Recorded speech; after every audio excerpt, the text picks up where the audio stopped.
listener production.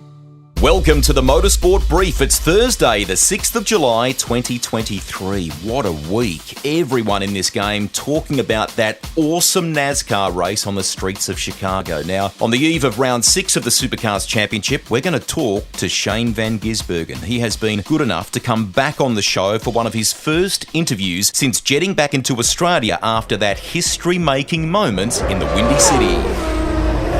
G'day everybody, Greg Rust with you for this week's Rusty's Garage Shortcast. I won't spend too long here on the plugs because I know you want to get to SVG.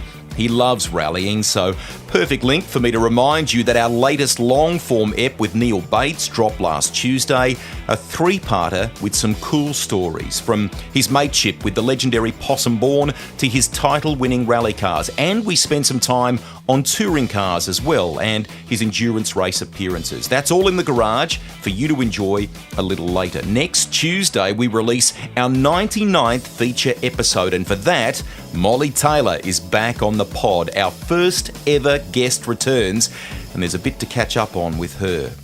Where do you start today's chat? First driver to win on debut in 60 years, playing at the highest level of NASCAR. Yes, on a street course, that's something new for that code, and it was damp.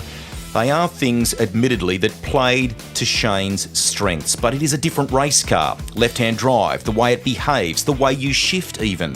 Not to mention the calibre of match-fit drivers he was up against that know the machinery, its nuances. They are vultures, right? You know that, who play hard. You cannot underscore enough the significance of this achievement, the way SVG applied himself in the lead-up, studied, learned.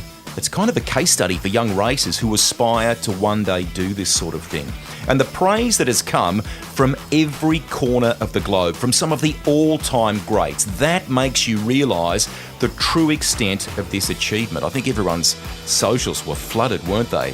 Shane's back in Australia, as I said, ahead of his 500th race in Supercars this weekend in Townsville, and he is on the line. Congratulations, mate. Thanks, mate. How in the heck... just process it for us. At what point, amid all the celebrations, the craziness of what you achieved, at what point did you go, I actually did this? Probably on the plane home. Yeah, it was all bit of a whirlwind, like when, finished the race and celebrations on the track, then you go to victory lane, you put on every single sponsor hat, and the media, it was 2.5 hours of media after the race. It was crazy. And then, then we went, celebrated a little bit, then jumped on a plane. So it was took me a while to settle down and process it, I guess. I love the way that you researched, really armed yourself, mate, in the week leading up, from the test to the stuff on the sim and so on. When you got out of that and got to Chicago, realistically, what did you think you might achieve against that sort of talent and those teams? I didn't. You don't know, but it's not anything different I do to other weeks. Same for Townsville. I've come and watched all the video and haven't watched onboards yet, but I'll do that today. You just study as much as you can and try and understand. The series is so different with its rules, for pitting, restarts, yellows, how they close the pit lane, and it's mainly the rules I had to study up on, but and then try and understand how the cars drive. So setup philosophy is very different, how the guys drive them, and I did compare well onto the sim compared to them, but how I'd go in the racing, I had no idea until practice, seeing the times come true. Fans have sort of been saying, compare the cars. How different is it to a supercar and so on? How big, not just from a left-hand drive or a shifting point of view, how big was the transition, mate? Yeah, it's massive. They're completely different.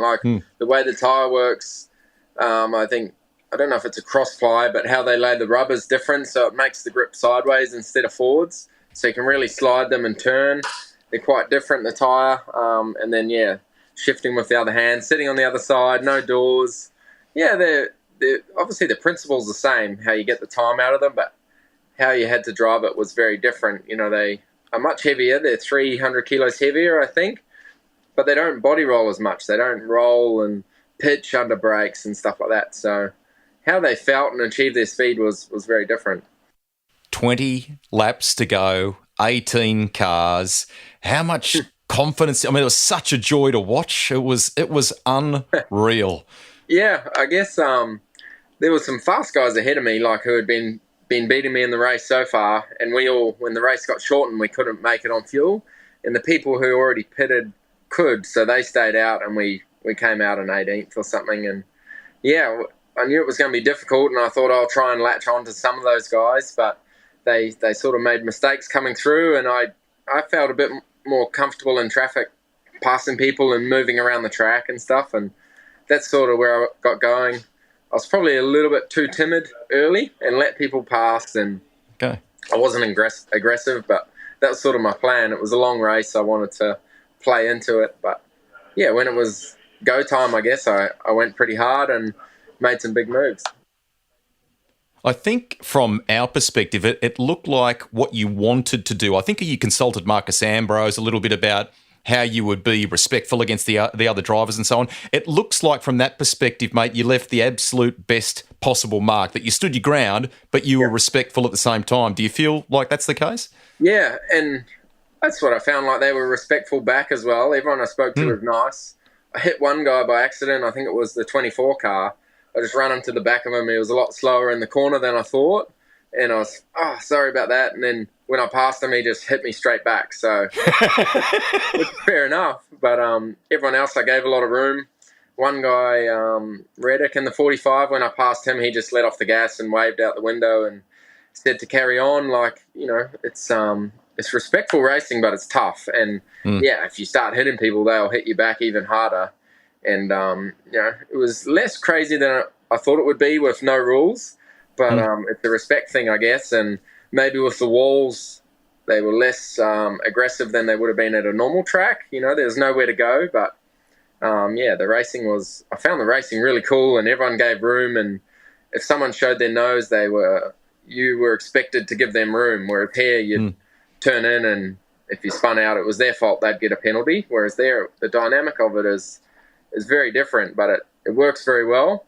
But they also have spare cars, you know, to fix them, whereas we don't. So I guess you got to have those rules here in some ways. Just quickly, did you kind of report something to the team in that final caution period, and they were more or less talking to you like, hey, it's in your head, don't worry, go for it? What happened there? I found out what happened today. I watched the race, and as I come out of the last corner before the last yellow, before the first overtime yellow, there was something on the screen on the camera. So I've looked at the big screen while I'm driving, and I saw it looked like some smoke, but the camera lens had something on it. Okay. So I saw that today, and then I go, oh, man, is the car smoking? Is that me smoking? And I was stressed about the engine, but it was just the dirty camera lens. So maybe I should focus where I'm going. So tell us about the nerves in those final few laps. Was that bright smile that I can now see in this chat we're having evident when you were getting so close? Did you dare, sort of with a couple laps to go, far out, we can do this? Yeah, there was uncertainty because they shortened the race, and then when they did the overtime stuff, I was just praying that they weren't going to make it double file restarts like they normally do, and when they said it was single file, I was a lot more comfortable. But then it was getting so dark. Like, they shortened the race because they were going to run out of light. And then they decided to do overtime anyway. And, yeah, that extra time under yellow, like the track, the last restart, it was so dark and quite hard to see. So I was just worried that they were going to keep on going till we got the race in. But I just focused on getting a good restart. And I was a bit worried about the guys behind because they need a win to get into their championship chase to lock themselves in. So I'm sure if they got close again, they would have had a shot at me. But, yeah, once I got a good restart, I knew I was okay. How about the endorsement from the global racing community? I mean, Denny Hamlin talking about you being the greatest F1 athlete in the history of the sport. Great stuff from Kyle Larson. I love the tweet from the legend Mario Andretti. Has there been one that we perhaps don't know about that was a bit of a surprise that you were chuffed with? No, it's just overwhelming. Like, I've only just... My phone's only just started slowing down, like, just the support from everyone. Like, I can't believe the interest from Australia and New Zealand, how many people watched the race and supported me. You know, so many messages from Ford fans and stuff. And, you know, they say, oh, it was so good to cheer for you, but you're back to the enemy this weekend. Stuff like that. Like, you just appreciate stuff like that. You know, everyone was supporting me and cheering me on and hoping I did well. And to win the race, like the attention and seeing how global, I guess, the news has gone. It's unbelievable.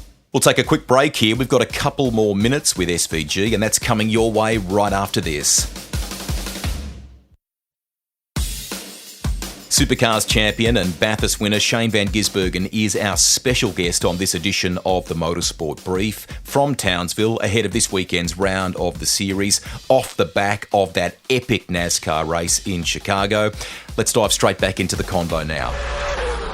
Tell me about the reception there. You're in Townsville. It's early on the weekend there, but typically that's a sport, Supercars, where they recognise something special among the constituents. Have you had great feedback on the ground there from people in Supercars? Yeah, I'm bloody sick of getting asked what I'm going to do next year already.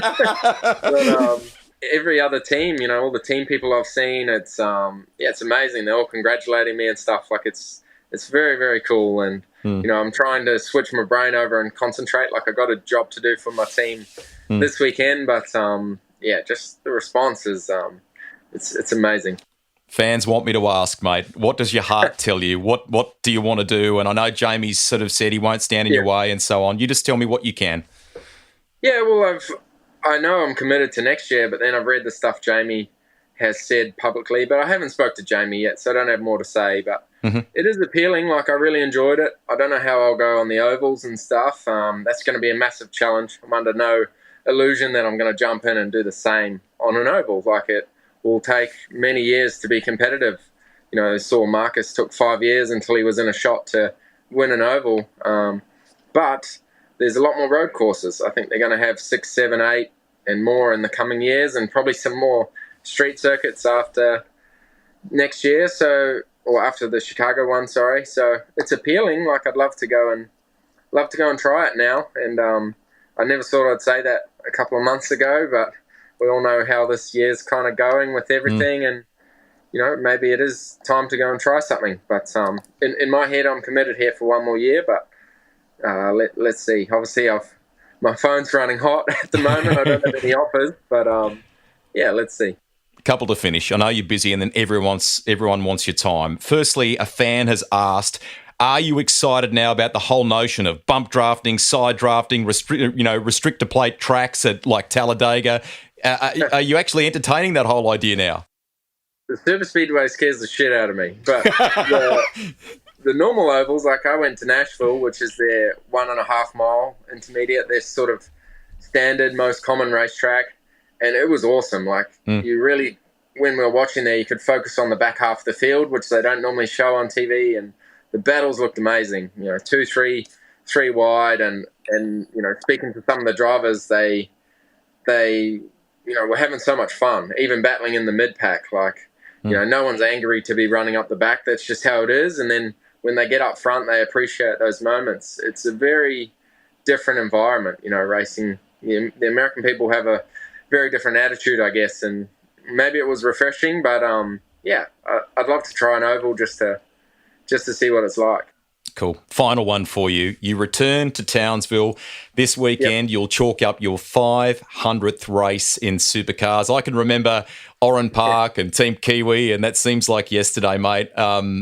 Congratulations on the milestone. And I know it was tough at Newcastle at the beginning of the year, mate, but I sense even off the back of Chicago, are you hungrier than ever here? Is that a fair statement? I don't know why people think I'm not hungry. Like, every time I get on track, I don't think that. My balls. But it's just the off-track stuff that is a bit shit. And even coming back here and reading all the parody stuff, like, it sucks. But on track, like, I love my team. The atmosphere at the moment's awesome. And, getting to 500 races, it's a special number, and I've worked with some great people through the years, and I've had ups and downs, but I've loved it. Like, this is my dream career, and it still is. And getting to 500, it's an amazing number, and even special sharing it with this team. I've been here a long time now, and I love it more than ever. So it's cool to share these moments with people, and hopefully we get some good results too. Congratulations on Chicago. Just a history-making moment for anyone who loves motorsport. Enjoy the 500th this weekend. That is a special milestone, and thank you for taking the time to chat with us today. Cheers, mate. Speak to you soon. When Shane and I last spoke after the drama in Newcastle, the feeling that we were all left with was this incredible inner drive, more than normal, to prove a point and win with the new generation supercar. Don't think for a moment that the NASCAR victory and potential career moves down the track will see him take his eye off the ball or roll off the throttle here, as they say. I actually think he will ride that wave of confidence and go even harder in supercars. A couple of other shout-outs, things that caught our attention before we go. Firstly, the Supercars silly season has shifted up a gear, all because of this SVG chat. We mentioned Cam Waters in our last shortcast, reportedly being in the mix of those at Red Bull Ampol Racing and who they've got on their target list. Now, he and Brody Kostecki have some US ambitions as well, so how would that factor into the discussions if Cam indeed was to get serious about a Triple Eight move? Don't forget about Richie Stanaway as you play the game of who might go where. He's already on board with Triple Eight for the Enduros, you know that. He turned heads at Bathurst last October in that incredible comeback race with Greg Murphy. As my colleagues Stefan Bartholomaeus and Andrew Van Leeuwen reflected in their Motorsport News pod this week, that would be quite a comeback story. Stanaway is reinvigorated and he absolutely has the talent. Speaking of comebacks, Tony Quinn returns to the scene of his massive accident in Townsville last year. He'll drive an Aussie racing car this weekend. We thought Quinny might never drive a race car again in anger after that big off in Carrera Cup. But he's eased himself back in with some racing in a Porsche GT4 in New Zealand over summer with friends after a long road to recovery. He has been a huge ambassador in between time around the simple reminder to fellow drivers to give your belts that extra tighten too. Tony's grandson, Ryder, took to Instagram overnight to say that he won't be competing in Townsville, sadly. Ryder made quite an impression in the ultra-competitive Formula Regional Oceania series for open wheelers on the other side of the Tasman over summer, and he jumped straight into Carrera Cup on his return. Now, damage to his car from the last round has sidelined him for now. That chassis is actually ruled out of this type of competition anywhere in the world. F1 has released a mammoth 24-round calendar for next season.